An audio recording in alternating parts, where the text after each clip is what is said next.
trabaho. Diba? Makikita natin dito na yung sinasabi dito na gawing sentro yung trono because ito ang nagiging panustos natin sa araw-araw.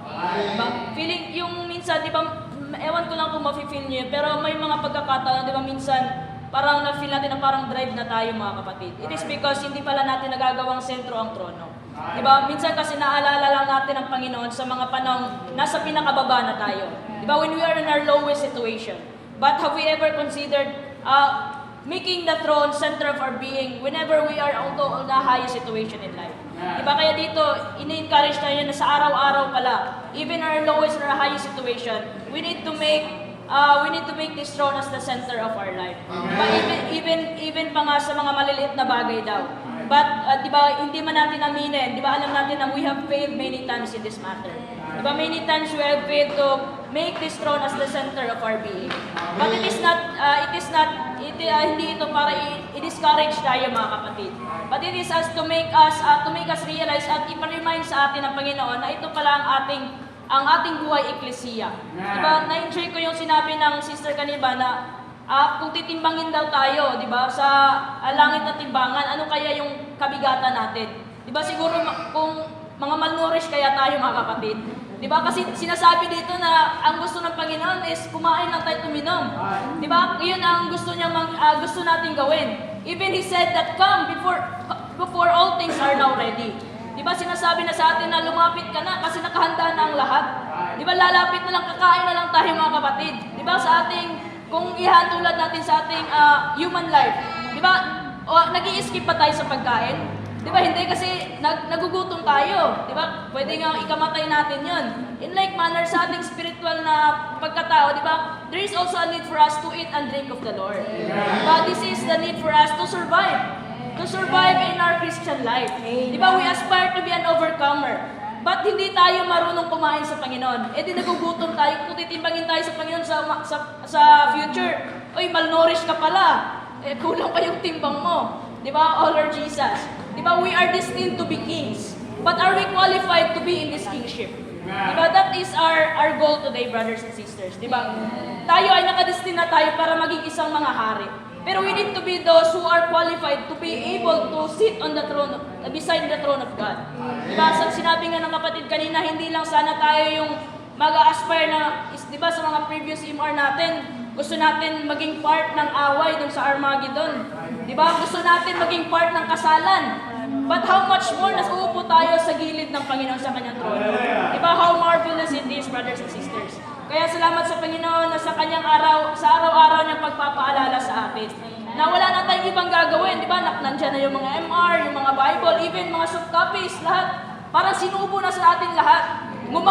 Ang-ala natin, gumanga ka na lang. Gumanong ka lang sa baba mo. Di ba? Wala na tayong kahit nakaganyan ka pa. Ay, wala akong ngayon, hard copy, may cellphone. Mag-scroll ka lang dyan, makakain mo ang Panginoon, di ba? Araw-araw, even kahit sa ating busy sa ating trabaho or sa ating business life, family life, di ba? There is a need for us to make God as the center of everything. Di ba? Kailangan natin ma-realize ba na wala tayo sa kung anong meron tayo ngayon kung hindi dahil sa Panginoon. Di ba? Hindi natin maabot kung ano mang meron tayo kung hindi dahil sa Panginoon. Di ba, ang Panginoon ang nagiging panustos natin hindi lang sa ating spiritual na buhay, kundi maging sa ating physical na buhay. Kaya salamat sa Panginoon sa kanyang araw-araw na pagpapaalala. It is not some kind of discouragement to us kasi alam natin na many times you have failed in this matter. But it is some kind of encouragement for us to continue running this race. Yeah, for us to continue striving, for us to achieve that goal.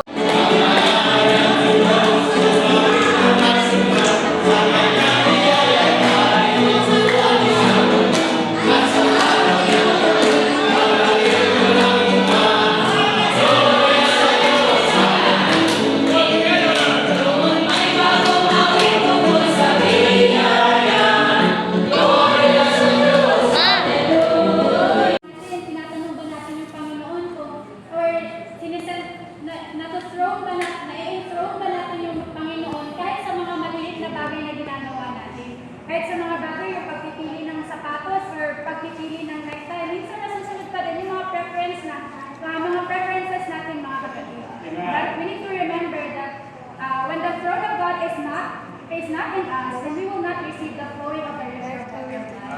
And yung di ba yung satisfaction natin sa pagkain, sa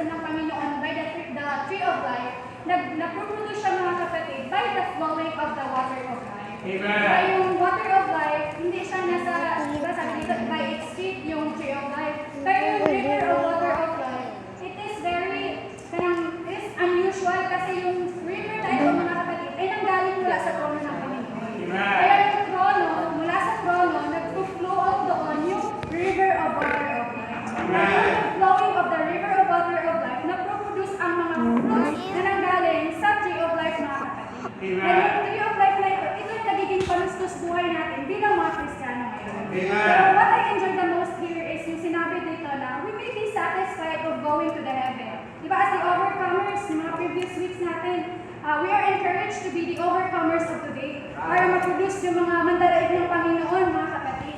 Then we will go to heaven in the coming kingdom. But then we will be satisfied on coming into the heaven. But the Lord is not yet satisfied on that matter. What the Lord needs, mga kapatid, is the people who will be enthroned together with Him. Dapat imitiin natin mga kapatid is not only just to be an overcomers who would go to heaven together with God, but we must be those who would sit together with God on His throne on the heaven.